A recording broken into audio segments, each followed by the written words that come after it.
Madame la Présidente, Madame la Ministre, Madame la co-rapportrice Sandra Marceau, acheter une maison, c'est bien souvent l'investissement de toute une vie. Et la maison, c'est là où se construisent des souvenirs, où se cristallisent des projets et où se projette un avenir.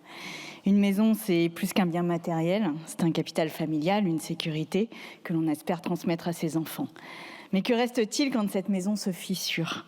Ce n'est plus seulement un mur qui se fend, c'est un rêve qui s'écroule. Le patrimoine devient un fardeau, un bien qui perd toute sa valeur. C'est une menace permanente au-dessus de nos têtes, une inquiétude constante. Comment vivre sereinement sous un toit fragilisé ? C'est une maison où il devient difficile de chauffer, de vivre et parfois, souvent, impossible d'espérer. Le changement climatique a parfois des effets visibles immédiatement, comme les inondations ou les méga-feux, et d'autres sont plus discrets. Le retrait-gonflement des argiles fait partie de ces derniers et c'est la raison pour laquelle celles et ceux qui en sont les victimes sont laissés trop souvent seuls face à cette situation humainement et financièrement dramatique.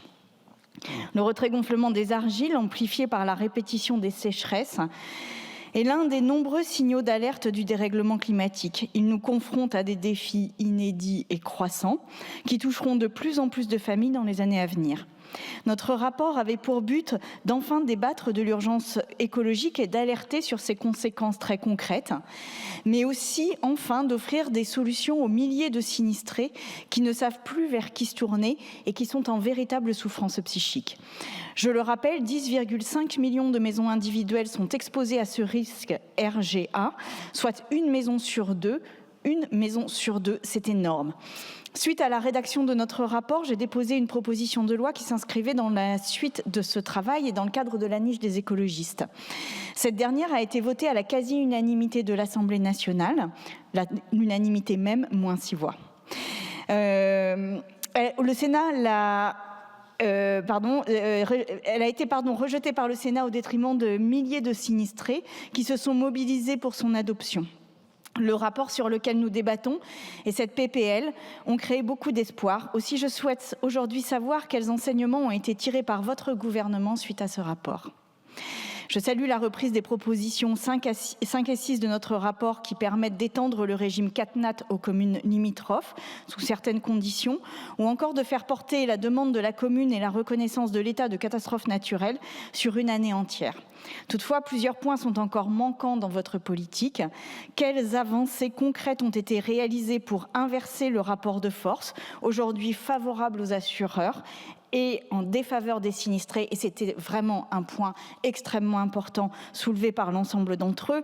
Envisagez-vous par exemple de resserrer la maille géographique utilisée par Météo France comme suggéré dans la proposition numéro 4 du rapport, ou évaluer l'impact sur le taux de reconnaissance des communes, et si oui, de combien ? La ratification de l'alinéa 1 de l'article de l'ordonnance du 8 février 2023 qui introduit un second cas d'indemnisation en cas de succession anormale de sécheresse significative est-elle envisagée ? C'est aussi une demande très forte des associations. Concernant la proposition 3 de notre rapport relative à l'efficacité du critère météorologique, le gouvernement envisage-t-il de réduire la durée de retour de 25 ans à 10 ans pour augmenter le taux de reconnaissance des sinistres et aligner le régime sécheresse sur le régime des inondations ? Partagez-vous l'impératif de créer une présomption simple de causalité entre les événements reconnus au titre de la sécheresse et les sinistres survenus dans les communes, comme nous le proposons dans la première recommandation de notre rapport. Et il n'est pas pour rien que ce soit la première, c'est sans doute une des plus importantes. Quelle est aujourd'hui la position de votre gouvernement concernant les mesures contenues dans la proposition que j'ai déposée et qui a été adoptée par l'Assemblée le 6 avril 2023 ?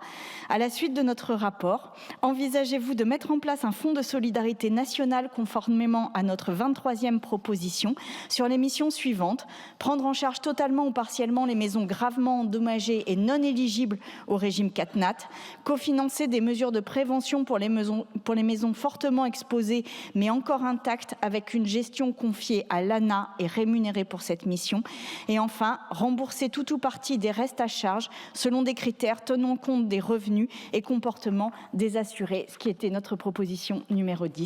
Bref, Madame la Ministre, beaucoup de questions.